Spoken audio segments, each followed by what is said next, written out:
My dear friends and professionalist, I Uday Singh advocate speaking. ನೀವೆಲ್ಲರೂ ಸಹ ನನ್ನ ಚಾನಲನ್ನು ನೋಡ್ತಾ ಇದ್ದೀನಿ ಅಂತ ನಾನು ಅಂದ್ಕೊಂಡಿದ್ದೀನಿ. ಶೇರ್ ಮಾಡಿ, ಲೈಕ್ ಮಾಡಿ, ಕಮೆಂಟ್ ಮಾಡಿ. ಮತ್ತು ನನ್ನ ಚಾನಲ್ಗೆ ಇನ್ನೂ ಯಾರು ಸಬ್ಸ್ಕ್ರೈಬ್ ಆಗಿಲ್ಲ, ದಯವಿಟ್ಟು ನೀವೆಲ್ಲರೂ ಸಬ್ಸ್ಕ್ರೈಬ್ ಆಗಬೇಕಂತ ಕೇಳ್ಕೊಳ್ತಾ, ಇವತ್ತು ನಾನು ಇನ್ನೊಂದು ವಿಷಯವಂತ ಇಟ್ಕೊಂಡು ನಿಮ್ಮ ಮುಂದೆ ಬಂದಿದ್ದೇನೆ.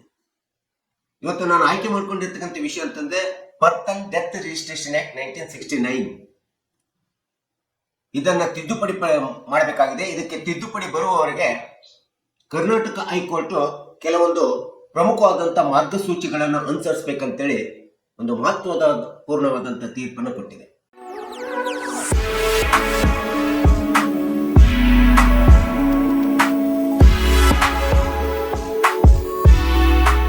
ಜನನ ಮತ್ತು ಮರಣ ಪ್ರಮಾಣ ಪತ್ರವನ್ನು ಪಡೆದುಕೊಳ್ಬೇಕಾದ್ರೆ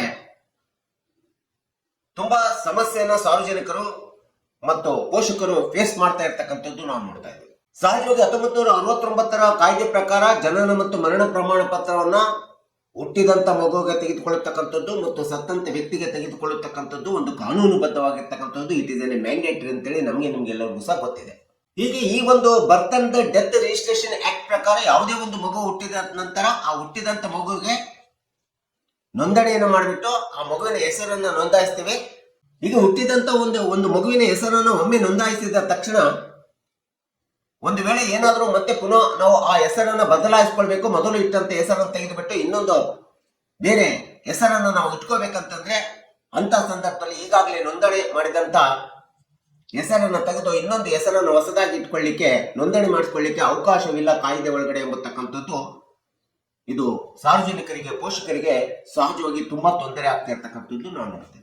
ಯಾಕಂದ್ರೆ ಎರಡನೇ ಬಾರಿ ನೋಂದಣಿಯೊಳಗಡೆ ತಮ್ಮ ಬದಲಾವಣೆ ಹೆಸರನ್ನು ಸೇರಿಸಬೇಕಂತಂದ್ರೆ ಅದು ಮಗುವಿಗೆ ಸಂಬಂಧಪಟ್ಟಂತ ತಂದೆ ತಾಯಿಯ ತಿದ್ದುಪಡಿ ಹೆಸರು ಇರ್ಬೋದು, ಅಥವಾ ಅವರ ಮನೆತನದ ಅಡ್ಡ ಹೆಸರು ಇರ್ಬೋದು, ಅಥವಾ ಅವರ ಜನಾಂಗಕ್ಕೆ ಬೇಕಾಗಿರ್ತಕ್ಕಂಥ ಹೆಸರು ಇರ್ಬೋದು, ಅಥವಾ ಮಗುವಿನ ಮೂಲ ಹೆಸರನ್ನೇ ಬದಲಾಯಿಸಿಕೊಳ್ಳುವಂತ ಅವಕಾಶ ಈ ಒಂದು ಕಾನೂನಿನೊಳಗಡೆ ಇಲ್ಲದೆ ಇರತಕ್ಕಂಥದ್ದು ಒಂದು ಅತಿ ಪ್ರಮುಖವಾದಂತಹ ದೋಷಪೂರಿತವಾದಂತಹ ವ್ಯವಸ್ಥೆಯನ್ನು ಇವತ್ತು ಪೋಷಕರು ಅನುಭವಿಸ್ತಾ ಇರ್ತಕ್ಕಂಥದ್ದು ನಾವು ಕಾಣ್ತೀವಿ. ಹೀಗಾಗಿ ಈಗ 1969 birth and death registration act ಗೆ ನೋಂದಣಿ ಆಗತಕ್ಕಂಥ ಸಂದರ್ಭದೊಳಗಡೆ ಆಗುವಂತ ತೊಂದರೆಗಳನ್ನು ಹೋಗಲಾಡಿಸಲಿಕ್ಕೋಸ್ಕರ ಈಗಾಗಲೇ ಮೊದಲು ಇರ್ತಕ್ಕಂಥ ಹೆಸರನ್ನು ತೆಗೆದುಬಿಟ್ಟು ಇನ್ನೊಂದು ಬೇರೆ ಹೆಸರನ್ನು ನೋಂದಾಯಿಸಿಕೊಳ್ಳಿಕ್ಕೆ ಅವಕಾಶ ಮಾಡಿಕೊಡ್ಬೇಕಂತ ಹೇಳ್ಬಿಟ್ಟು ಅವಕಾಶ ಮಾಡಿಕೊಳ್ಳಿಕ್ಕೋಸ್ಕರ ಕರ್ನಾಟಕ ಸರ್ಕಾರ ಈ ಒಂದು ಕಾಯ್ದೆಯನ್ನ ತಿದ್ದುಪಡಿ ತರಬೇಕಂತೇಳಿ ಹೊರಟಿದೆ.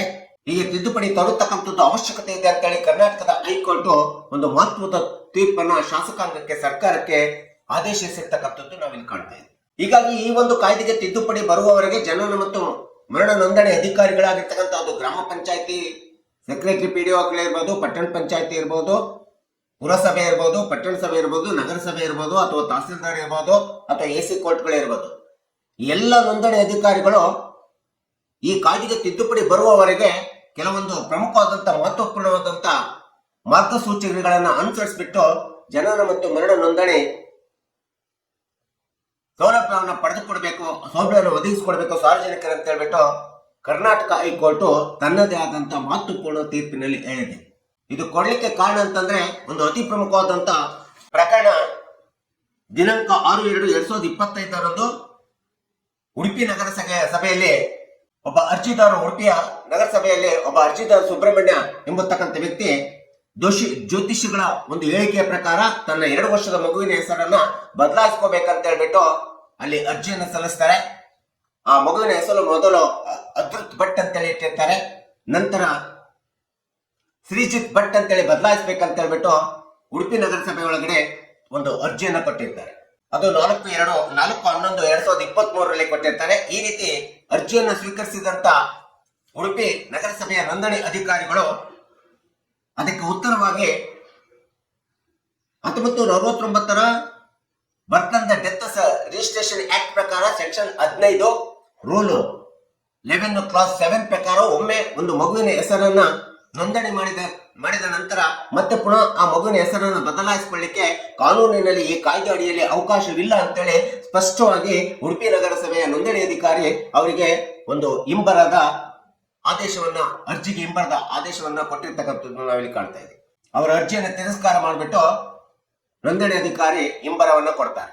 ಈ ರೀತಿ ಉಡುಪಿಯ ನಗರಸಭೆಯ ನೋಂದಣಿ ಅಧಿಕಾರಿ ಕೊಟ್ಟಿರ್ತಕ್ಕಂಥ ಒಂದು ಹಿಂಬರದ ಆದೇಶವನ್ನು ತೆಗೆದುಕೊಂಡ್ಬಿಟ್ಟು ಆ ಸುಬ್ರಹ್ಮಣ್ಯ ಎಂಬತಕ್ಕಂಥ ಅರ್ಜಿದಾರ ಆ ಆದೇಶವನ್ನ ಪ್ರಶ್ನಿಸಿಬಿಟ್ಟು ಕರ್ನಾಟಕದ ಹೈಕೋರ್ಟ್ಗೆ ದಾವೆಯನ್ನು ನೋಡ್ತಾರೆ.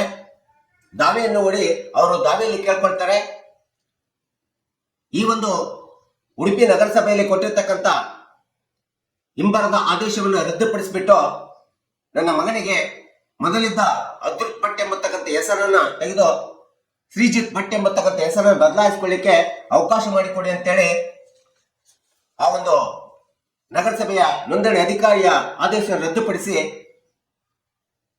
ಹೆಸರನ್ನು ಬದಲಾಯಿಸಲಿಕ್ಕೆ ಅವಕಾಶ ಮಾಡಿಕೊಡುವಂತ ಒಂದು ಪ್ರೇಯರನ್ನ ಪ್ರಾರ್ಥನೆಯನ್ನ ತನ್ನ ದಾವಿಯಲ್ಲಿ ಕೇಳ್ಕೊಂಡಿರ್ತಕ್ಕಂಥದ್ದು ನಾವು ನೋಡ್ತೀವಿ ಕರ್ನಾಟಕದ ಹೈಕೋರ್ಟಿನಲ್ಲಿ.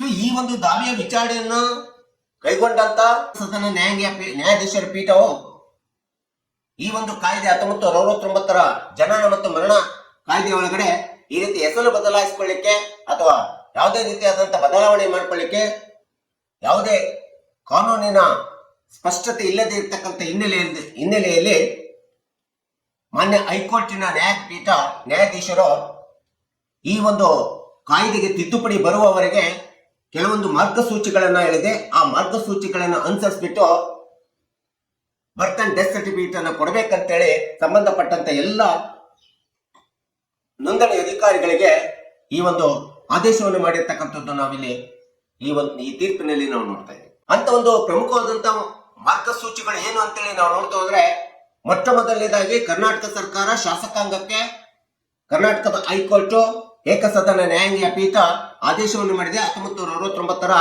ಬರ್ತ್ ಅಂಡ್ ಡೆತ್ ಸರ್ಟಿಫಿಕೇಟ್ ರಿಜಿಸ್ಟ್ರೇಷನ್ ಆಕ್ಟ್ಗೆ ಕರ್ನಾಟಕ ಶಾಸಕಾಂಗ ಅಥವಾ ಕರ್ನಾಟಕ ಸರ್ಕಾರ ಸ್ಪಷ್ಟವಾಗಿ ಅದನ್ನ ತಿದ್ದುಪಡಿ ಮಾಡಬೇಕೆಂಬತಕ್ಕಂತ ಆದೇಶವನ್ನು ಹೇಳಿರ್ತಕ್ಕಂಥದ್ದು ನಾವು ನೋಡ್ತೀವಿ. ಇದು ಮೊದಲನೇ ಮಾರ್ಗಸೂಚಿ. ಇನ್ನು ಎರಡನೇದಂತಂದ್ರೆ, ಪೋಷಕರು ಯಾವುದೇ ವಿಧವಾದಂತ ತಮ್ಮ ಮಗುವಿನ ಹೆಸರನ್ನು ಬದಲಾಯಿಸಿಕೊಳ್ಬೇಕಾದ್ರೆ ಈ ಮೊದಲೇ ಪಡೆದಿರ್ತಕ್ಕಂಥ ಪ್ರಮಾಣ ಪತ್ರವನ್ನ ಕೊಡಬೇಕಾಗುತ್ತೆ. ಈ ಮೊದಲು ಇಟ್ಟುಕೊಂಡಿರ್ತಕ್ಕಂಥ ಹೆಸರಿನ ಪ್ರಮಾಣ ಪತ್ರವನ್ನ ಸಂಬಂಧಪಟ್ಟಂತ ನೋಂದಣಿ ಅಧಿಕಾರಿಗಳಲ್ಲಿ ಸಲ್ಲಿಸತಕ್ಕಂಥದ್ದು ಅತಿ ಪ್ರಮುಖವಾದಂತ ಅಂಶ ಆಗ್ತದೆ. ಸೊ ಇಂಥ ಒಂದು ಹೆಸರು ಬದಲಾವಣೆಗೆ ಅರ್ಜಿ ಕೋರಿ ಬಂದಂತ ಅರ್ಜಿಗಳನ್ನ ಸಂಬಂಧಪಟ್ಟಂತ ನೋಂದಣಿ ಅಧಿಕಾರಿಗಳು ಆ ಅರ್ಜಿಯನ್ನು ಸ್ವೀಕರಿಸ್ಬಿಟ್ಟು ಅವರ ತಂದೆ ತಾಯಿಗಳ ಪೋಷಕರ ಗುರುತನ್ನ ಮಾಡ್ಕೊಂಡ್ಬಿಟ್ಟು ತಂದೆ ತಾಯಿಗಳ ಪೋಷಕರ ಗುರುತಿನ ಆಧಾರದ ಮೇಲೆ ಹೆಸರನ್ನು ಬದಲಾಯಿಸಿಕೊಳ್ಳಲಿಕ್ಕೆ ಕಾನೂನು ರೀತ್ಯವಾದಂತಹ ಕ್ರಮಗಳನ್ನ ಕೈಗೊಳ್ಳಬೇಕಂತೇಳಿ ಕರ್ನಾಟಕ ಹೈಕೋರ್ಟ್ ಸ್ಪಷ್ಟವಾಗಿ ಹೇಳಿದೆ. ಅಷ್ಟೇ ಅಲ್ಲದೆ ಈ ರೀತಿಯಾದಂತ ಅರ್ಜಿಗಳನ್ನು ಸ್ವೀಕರಿಸಿದಂತ ಸಂದರ್ಭದೊಳಗಡೆ ಅರ್ಜಿಯ ಉದ್ದೇಶ ಏನಂತೇಳಿ ತಿಳ್ಕೋಬೇಕು. ಈ ಅರ್ಜಿ ಯಾವುದೇ ವಿಧವಾದಂತ ದುರುದ್ದೇಶವನ್ನು ಹೊಂದಿಲ್ಲ ಮತ್ತು ಹೆಸರಿನ ದುರುಪಯೋಗವನ್ನು ಮಾಡ್ಕೊಳ್ಳಿಕ್ಕೆ ಈ ಅರ್ಜಿ ಪಡೆದುಕೊಂಡಿಲ್ಲ ಎಂಬತಕ್ಕಂಥದ್ರ ಬಗ್ಗೆ ಖಚಿತಪಡಿಸಿಕೊಳ್ಬೇಕಾಗುತ್ತೆ. ಖಚಿತಪಡಿಸಿಕೊಂಡ ನಂತರ ಆ ಅರ್ಜಿದಾರರಿಗೆ ತಮ್ಮ ಹೆಸರನ್ನು ಬದಲಾಯಿಸಿಕೊಳ್ಳಿಕ್ಕೆ ಕಾನೂನು ಕ್ರಮ ಕೈಗೊಳ್ಬೇಕಂತೇಳಿ ಈ ಹೈಕೋರ್ಟ್ ಮಾರ್ಗಸೂಚಿಯಲ್ಲಿ ಹೇಳಿರ್ತಕ್ಕಂಥದ್ದು ನಾವು ನೋಡ್ಬೇಕಾಗುತ್ತೆ. ಮತ್ತು ಈ ರೀತಿ ತೆಗೆದುಕೊಂಡಿರ್ತಕ್ಕಂಥ ಅರ್ಜಿಯಲ್ಲಿ ಸಂಬಂಧಪಟ್ಟಂತ ನೋಂದಣಿ ಅಧಿಕಾರಿಗಳು ತನ್ನ ವಹಿ ಒಳಗಡೆ ರಿಜಿಸ್ಟರ್ ಒಳಗಡೆ ಆ ಬದಲಾವಣೆ ಆಗಬೇಕಾಗಿರ್ತಕ್ಕಂಥ ಹೆಸರನ್ನ ಸ್ಪಷ್ಟವಾಗಿ ನಮೂದಿಸಿಕೊಳ್ಬೇಕು. ಮತ್ತು ಈ ಮೊದಲು ನೋಂದಣಿ ಆಗಿರ್ತಕ್ಕಂಥ ಹೆಸರು ಮತ್ತು ಬದಲಾವಣೆ ಆಗಬೇಕಿರ್ತಕ್ಕಂಥ ಹೆಸರು, ಎರಡು ಹೆಸರುಗಳನ್ನ ವಹಿ ಒಳಗಡೆ ನೋಂದಣಿ ಅಧಿಕಾರಿ ತನ್ನ ರಿಜಿಸ್ಟರ್ ಒಳಗಡೆ ಲಭ್ಯವಾಗುವಂತೆ ನಮೂದಿಸಿಕೊಳ್ಬೇಕಂತೇಳಿ ಈ ಒಂದು ಮಾರ್ಗಸೂಚಿಯಲ್ಲಿ ಸ್ಪಷ್ಟವಾಗಿ ಹೇಳಿದೆ. ಎರಡು ಹೆಸರುಗಳನ್ನು ನಮೂದಿಸಿಕೊಳ್ಬೇಕಂತೇಳಿ ಹೇಳಿರ್ತಕ್ಕಂಥದ್ದು ನಾವು ನೋಡ್ತಾ ಇದ್ದೀವಿ. ಇನ್ನು ವಯಸ್ಕರು ಬಂದಂತ ಸಂದರ್ಭದಲ್ಲಿ ವಯಸ್ಕರ ಹೆಸರನ್ನು ಸಹ ಏನಾದ್ರೂ ಬದಲಾವಣೆ ಮಾಡ್ಬೇಕಂತಂದ್ರೆ ಇದೇ ರೀತಿಯಾಗಿರ್ತಕ್ಕಂಥ ಈ ಮೊದಲು ಪಡ್ಕೊಂಡಿರ್ತಕ್ಕಂಥ ಹೆಸರನ್ನು ಮತ್ತು ಬದಲಾವಣೆ ಆಗಬೇಕಾಗಿರ್ತಕ್ಕಂಥ ಹೆಸರನ್ನ ಸ್ಪಷ್ಟವಾಗಿ ನೋಂದಣಿ ಒಳಗಡೆ ನಮೂದಿಸಿಕೊಳ್ಬೇಕು. ಈ ಎಲ್ಲ ಮಾರ್ಗಸೂಚಿಗಳನ್ನು ಅನುಸರಿಸಿಬಿಟ್ಟು ಹೆಸರು ಬದಲಾವಣೆಗೆ ಅವಕಾಶ ಮಾಡಿಕೊಡ್ಬೇಕಂತೇಳಿ ಕರ್ನಾಟಕ ಹೈಕೋರ್ಟ್ ತನ್ನ ತೀರ್ಪಿನಲ್ಲಿ ಹೇಳಿರ್ತಕ್ಕಂಥದ್ದು ನಾವಿಲ್ಲಿ ನೋಡ್ತಾ ಇದ್ದೀವಿ. ಇದರಿಂದ ಏನಾಗುತ್ತೆ ಅಂತಂದ್ರೆ, ಯಾವುದೇ ಹೆಸರನ್ನ ಬದಲಾಯಿಸಿಕೊಳ್ಳುವಂತ ಸಂದರ್ಭದೊಳಗಡೆ ಹೆಸರು ಬದಲಾವಣೆ ಆಗುವಂತದ್ದು ಮತ್ತು ಆದಂತ ಹೆಸರು ಬದಲಾವಣೆಯನ್ನ ದುರುಪಯೋಗ ಪಡಿಸಿಕೊಳ್ಳದೆ ಇರ್ತಕ್ಕಂಥದ್ದಕ್ಕೆ ಒಂದು ಖಚಿತತೆಯನ್ನು ಮಾಡ್ಕೊಳ್ಳಿಕ್ಕೆ ಅವಕಾಶ ಆಗುತ್ತೆ. ಆ ಹೆಸರು ಬದಲಾವಣೆಯ ದುರುಪಯೋಗ ಆಗದೆ ಇರ್ತಕ್ಕಂಥ ಒಂದು ಖಚಿತತೆಯನ್ನು ಮಾಡ್ಕೊಳ್ಳಿಕ್ಕೆ ಈ ಎಲ್ಲ ಕ್ರಮಗಳನ್ನ ಕೈಗೊಳ್ಬೇಕಂತೇಳಿ ಹೈಕೋರ್ಟ್ ಹೇಳ್ತಾ ಇದೆ.